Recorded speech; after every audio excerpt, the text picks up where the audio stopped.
All right, let's talk about a problem-solving strategy that might sound a little basic. It's called guessing and checking. But I promise you, when you use it the right way, it is an absolutely killer tool for some really tough challenges. So let me just throw this out there. What if guessing was actually a superpower in problem solving? Yeah, you heard me, a superpower. I mean, we've all been there, right? Probably in math class. The teacher's voice, don't just guess. It's like guessing is this lazy, random thing you do when you just don't know. But what if there's a strategic way to guess? A smart way? That's what we're going to dig into. So the official name for this is guess and check. And our whole goal here is to take what feels like, a total shot in the dark and turn it into a powerful, deliberate tool. You've probably also heard it called trial and error, right? And that name is perfect. Think about it. You try something, you check the outcome, and then, this is the important part, you use what you learn from that error to make your next try even better. It's not about nailing it on the first go. It's about getting smarter with every single guess. Okay, so when is this the perfect tool for the job? Well, it works best in a few specific situations, like when you know the answer has to be a whole number, not some crazy decimal, or when you've got a ballpark idea of the answer, you know it's between, say, 10 and 50. And the most crucial part, every time you're wrong, it actually gives you a clue that points you in the right direction. All right, enough talk. Let's see how this thing actually works. We're going to start with a pretty classic number problem. So here's the puzzle. We're looking for two whole numbers, add them together, you get 45. Find the difference between them, and you get 23.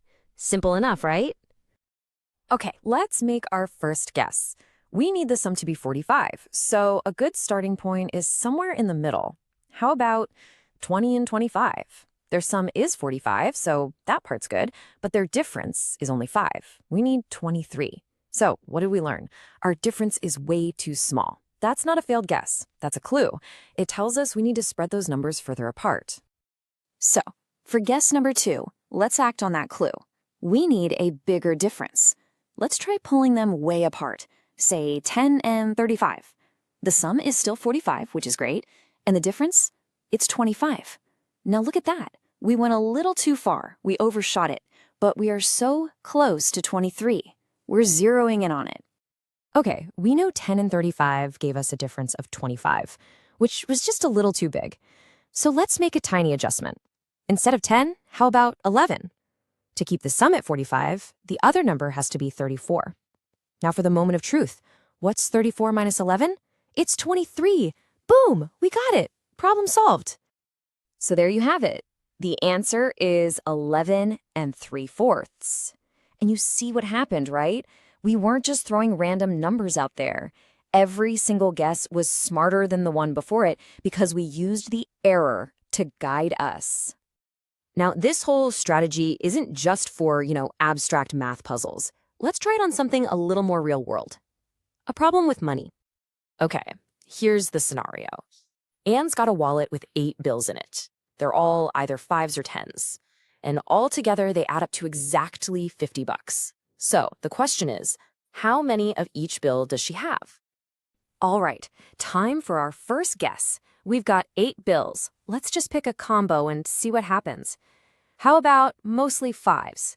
Let's say 7 5s and 1 10. Okay, 7 times 5 is 35, plus the 10, that's $45. Our goal is 50, so we're too low.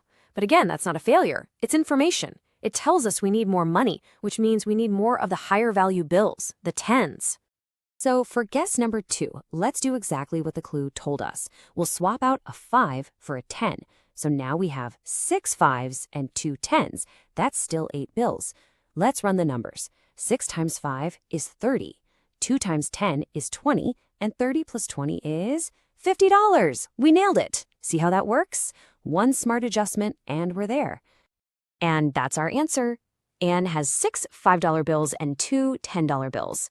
It took us 2 tries, but it wasn't about luck. It was about using logic to make each guess better than the last. So let's pull back for a second. What's the big idea here? Guess and check is way more than just a math trick. It's really a whole mindset for how you can approach any kind of problem. If you remember one thing from this, let it be this. The error in trial and error is not failure. It's just information. That's all it is. It's like a big sign pointing you where to go next. You know, what this really teaches is a kind of resilience. It gets you in the habit of seeing a mistake not as a roadblock, but just as a piece of data. It encourages you to just try something, see what happens, learn from it, and then make a smarter move. It's all about systematically getting closer to the solution. So I'll leave you with this thought. What's a problem in your life right now? Could be at work, a hobby, anything that's just waiting for you to solve it. Maybe all it takes is being willing to make that first smart guess. Thanks for tuning in.